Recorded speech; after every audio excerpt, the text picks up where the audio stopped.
कहानी one day world cup 2011 final मुकाबला India बनाम श्रीलंका। लेकिन उससे पहले दोस्तों, आप महेंद्र सिंह धोनी को दुनिया का नंबर 1 कप्तान मानते हैं तो प्लीज दोस्तों वीडियो को लाइक शेयर और चैनल को सब्सक्राइब जरूर कर लीजिए। ये इंतजार, ये तपस्या, ये तप सब कुछ खत्म हो चुका था। ये जश्न मनाते हुए खिलाड़ी और स्टेडियम में खुशी से कूद रहे ये दर्शक। विश्व कप में भारत की जीत, पड़ोसी पाकिस्तान के खिलाफ सेमीफाइनल में भारत की शानदार जीत ने भारत को सेमीफाइनल में पहुंचा दिया। माही की अगुवाई वाली टीम इंडिया से अब संपूर्ण भारत को उम्मीद थी उस सपने को हकीकत में बदलने की जिससे वो टीम इंडिया महज एक कदम दूर थी। और उसी टीम इंडिया के सामने था हमारा दूसरा पड़ोसी श्रीलंका। संगाकारा, जयवर्धने, तिलकरत्ने, दिलशान, लासित मलंगा, मुरलीधरन जैसे दिग्गजों से लसी ये टीम वर्ल्ड कप के इस बड़े मंच पर किसी भी टीम को हराने का दम रखती थी। ऐसे हालात में जब टीम इंडिया का सामना श्रीलंका से होने वाला था तो क्रिकेट पंडितों ने बीच में अलग ही बार का प्रहार प्रारंभ हो चुका था। दिग्गजों में एक अलग प्रकार की बयानबाजी चल रही थी। कोई कुछ बोल रहा था, कोई कुछ कह रहा था। टीम इंडिया 28 साल के सूखे को खत्म करना चाहती थी। क्रिकेट का भगवान एक विश्व कप जीतना चाहता था। करोड़ों हिंदुस्तानी एक साथ दिल खोल करके हिंदुस्तान का परचम लहराना चाहते थे। संपूर्ण भारत एक साथ एक ही मंच पर एक साथ जयकारा लगाना चाहते थे। अपने इस सपने को साकार करने के लिए भारत पिछले 28 सालों का इंतजार किया था। मैच से पहले पूरे भारत की आंखें नम थी क्योंकि ये मैच दुनिया के लिए एक फाइनल था, परंतु संपूर्ण भारत के लिए वो मैच सब्र का एक बाध था। जो दशकों से चली आ रही तपस्या, उस प्रतीक्षा का वो फल था। इसके लिए संपूर्ण भारत ने 2003, 2007 जैसे कई साल देखे थे। वानखेड़े की वो बत्तियां बता रही थी ये तपन, ये तपस्या, ये इंतजार एक दिन का नहीं कई सदियों का था। कहते हैं कि नरसिंह जब अपनी पेनोरी पर बेहद रो लेती है तब पैदा होता है चमकता हुआ दीदावर, और वही चमकता हुआ दीदावर था सब संपूर्ण भारत के लिए वो कप्तान महेंद्र सिंह धोनी। 2 अप्रैल 2011 वानखेड़े का वो मैदान, और उसी मैदान पर थे दुनिया के 2 सर्वश्रेष्ठ कप्तान। एक आज विश्व विजेता बनने वाला था तो दूसरा वहीं उस विश्व कप का उप विजेता बनने वाला था। दोनों के बीच मैदान पर एक सिक्का उछाला जाता है, परंतु कंफ्यूजन के चलते सिक्कों के द्वारा उछाला जाता है। यह सिक्का संगाकारा के पक्ष में गिरा पर टॉस जीतकर उन्होंने पहले बल्लेबाजी करने का निर्णय लिया। श्रीलंका की तरफ से शुरुआत करने के लिए आते हैं तिलकरत्ने, दिलशान और थरंगा। दोनों बल्लेबाजों की बल्लेबाजी देखकर ऐसा लग रहा था कि श्रीलंका का ये दाव श्रीलंका पर उल्टा पड़ गया, क्योंकि इन दोनों बल्लेबाजों ने शुरुआती 5 ओवर में महज 9 रन बना पाते हैं, जिसका दबाव ओपनर थरंगा पर साफ नजर आ रहा था। और इसी का फायदा जहीर खान ने उठाया और उन्होंने श्रीलंका के पहले ओपनर थरंगा को आउट कर दिया। श्रीलंका ने पावर प्ले में 1 विकेट पर सिर्फ 31 रन बनाए थे। अभी तक पूरा मैच भारत के कंट्रोल में था, लेकिन संगाकारा व तिलकरत्ने, दिलशान के ये शॉट इस मैच को टीम इंडिया से दूर ले जा रहे थे। दोनों ने मिलकर पहले श्रीलंका के स्कोर को 60 रनों तक पहुंचाया, लेकिन हरभजन सिंह ने श्रीलंका के दूसरे ओपनर दिलशान को अपनी फिरकी में फंसा लिया। अब श्रीलंका का स्कोर 60 रनों पर 2 विकेट हो गया था। ऐसे हालात में टीम इंडिया की मुश्किलें आसान होती दिख रही थी, परंतु उसी वक्त एंट्री होती है दुनिया के दूसरे सर्वश्रेष्ठ बल्लेबाज कुमार संगाकारा की। ऐसे हालात में टीम इंडिया की मुश्किलें बढ़ने वाली थी और इन मुश्किलों की वजह थी श्रीलंका के दोनों बल्लेबाज। ये दोनों ऐसे बल्लेबाज थे कि इनके सामने दुनिया के सबसे बड़े बड़े गेंदबाज पानी मांगते थे।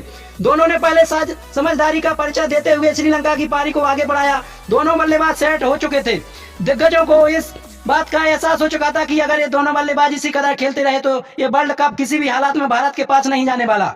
ऐसे हालात में टीम इंडिया के कप्तान ने उस इंसान को याद किया जिसने बल्ला पकड़ा तो बल्ले से और बॉल पकड़ी तो बॉल से। टीम इंडिया को हर संकट की घड़ी में वो इंसान टीम इंडिया का संकट मोचक बनकर टीम इंडिया को संकट से बाहर निकाल लाता था।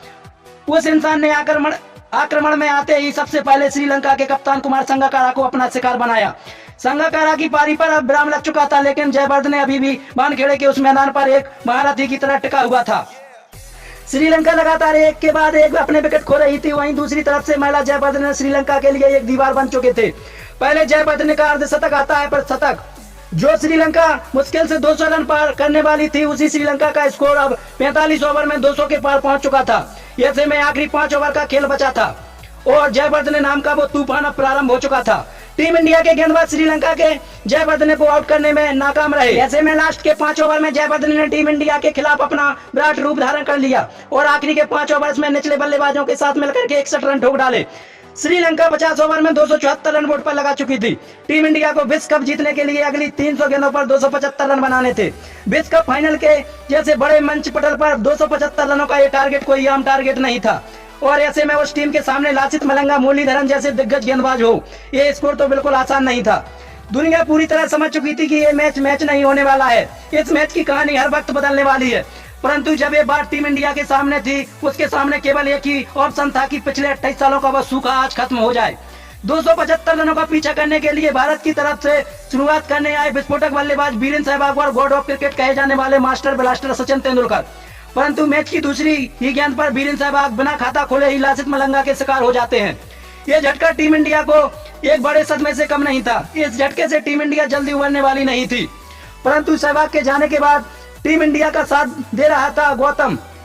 सहवाग तो धोखा दे चुके थे, परंतु संपूर्ण भारत को उम्मीद थी क्रिकेट के भगवान से, और कुछ ऐसे ही हालात में लासित मलंगा ने संपूर्ण भारत को दूसरा झटका दिया, क्रिकेट के भगवान को शिकार बना लिया। मलंगा ने बैक टू बैक एक के बाद एक 2 बड़े झटके दे दिए। मलंगा की 2 गेंदें 28 साल के सूखे पर हावी हो रही थी, परंतु मैदान पर थे दिल्ली के 2 शेर। इन 2 शेरों से एक बार फिर से पूरे भारत को उम्मीद थी।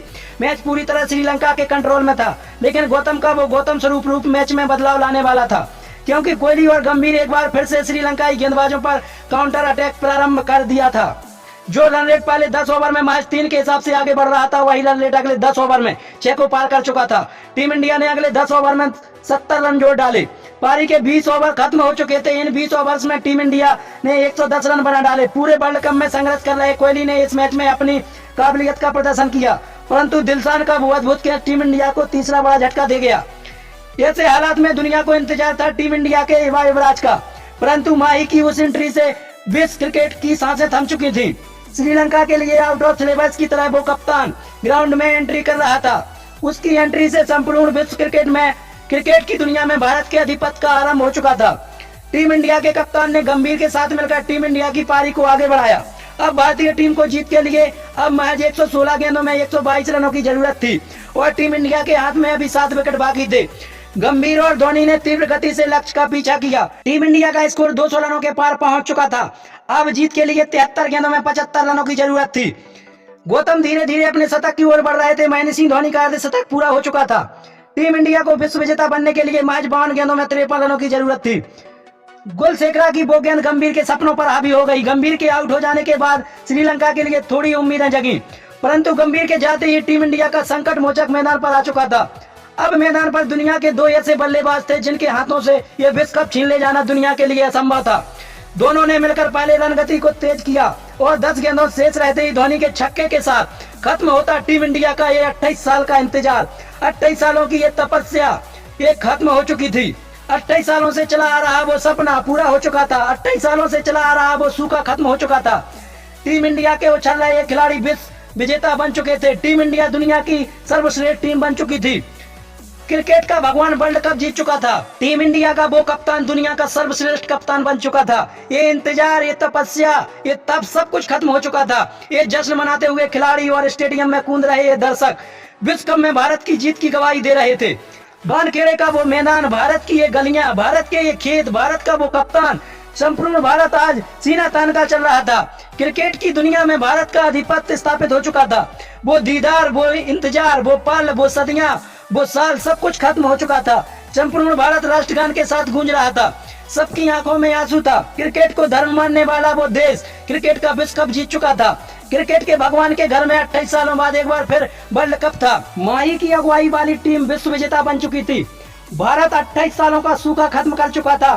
दोस्तों, आप भी महेंद्र सिंह धोनी के उस छक्के और महेंद्र सिंह की कप्तानी से खुश हैं तो प्लीज दोस्तों वीडियो को लाइक, शेयर और चैनल को सब्सक्राइब जरूर कर लीजिए। फिलहाल वीडियो देखने के लिए आप सभी का बहुत बहुत धन्यवाद।